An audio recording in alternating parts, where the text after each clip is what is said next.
I had had inklings for a long time that I needed to change how I was living, and I kept trying to do it on my own and manage my intoxicating practices. But actually I could feel the deadening of my energy. It was really impeding my relationship.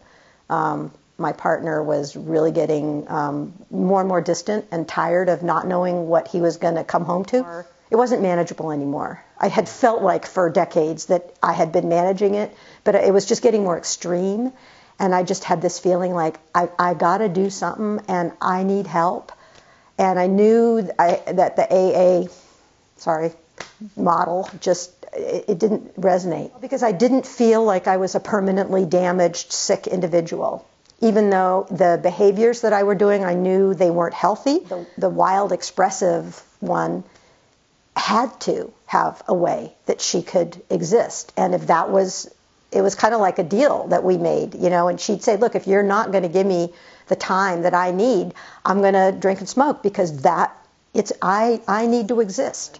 Just going, okay, I got to do something. What am I going to do? And it was like, you know, oh yeah, there's that place.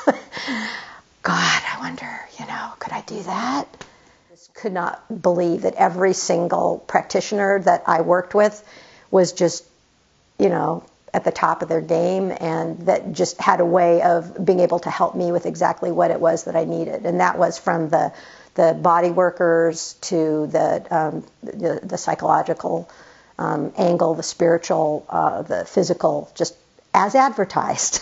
You know, I mean, it really, and then the room, you know, I loved my room and I felt really cozy there and like it was my little nest. And the land, amazing, beautiful, spirit-filled land, just living right in the middle of this wheel of intention and beauty.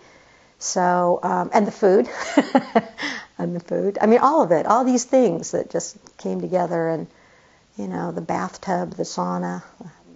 What you do here changes you, literally. I mean, physically, physiologically, and I mean that's part of the wiring of the whole approach here is based on that understanding about how, you know, how what we do and what we think creates who we are. Moment to moment to moment. So, you know, to use the language of some of the folks here, you know, my brain rewired, you know, not in this like solving everything forever, you know, standing forever on the mountaintop way. I mean, it's, you know, I'm still dealing with the same challenges that I had, but I have a very different way of viewing those challenges. You know, for example, the kind of I'm alone in my pain and I always will be would be an example of one of my, you know, core pain stories that just has resonated through my life. And, you know, really having that unfold and transform, and where it landed was that I am a teacher who feels what is real. Yeah. And that means so much to me now. And I have that, you know, phrase with an image, a resonant image that I found on the internet, you know, I am a teacher who feels what is real. So all of that pain that I suffered that was so hard, it's not like, oh, it should have happened and it was good, but it did happen, and that's what makes me the kind of teacher that I am, is somebody who can resonate with the pain of others because it's my pain too.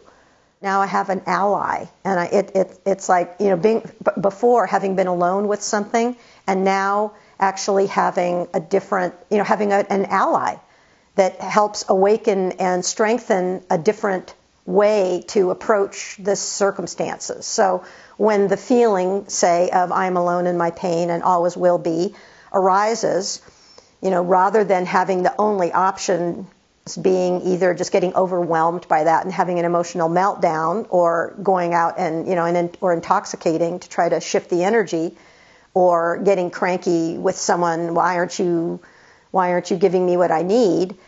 You know, I have an additional whole world now of resource that I can expand from that sad place and You know, I mean, there's any number of things now that I could do, you know, including allowing myself to really feel that feeling fully and have that become actually a source for service is, you know, that's what happened here. That's what happened here.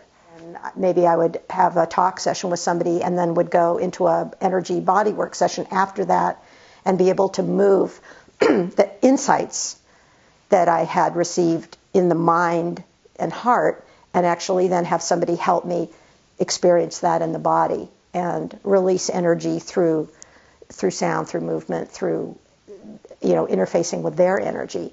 So it you know, it was therapy, but it wasn't like just sitting and talking about stuff, but it was actually moving through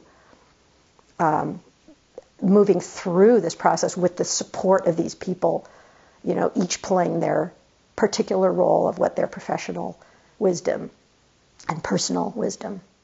I think one of the biggest ways that what I learned at the sanctuary helps me not drink anymore is this approach where my behavior was not seen as pathological, but it was seen as understandable, and that we all have needs, and we do our best to meet them with the resources that we have, but now realizing that there's other ways that I could meet my needs. I think that's the biggest piece for me that specifically that the sanctuary taught, and in a way that's very empowering and expansive, and that's not based on don't drink. It's based on, why would I want to drink when I now have access to filling my needs in ways that are much, much more satisfying than that one limited method for getting my needs met. That makes a lot of sense. I think one of the big things that's been happening for me as I have left sanctuary and gone back out into the world is that my body feels different, my mind feels different. I mean, the substances are out of my body, so I'm moving in the world with a different sensibility and a sense of clarity. So just waking up every morning and feeling clear, having a clear mind and a clear body, has just been a profound, profound, profound relief. And the world feels differently and looks differently, and my problems feel different from this place of feeling life energy coursing through my body.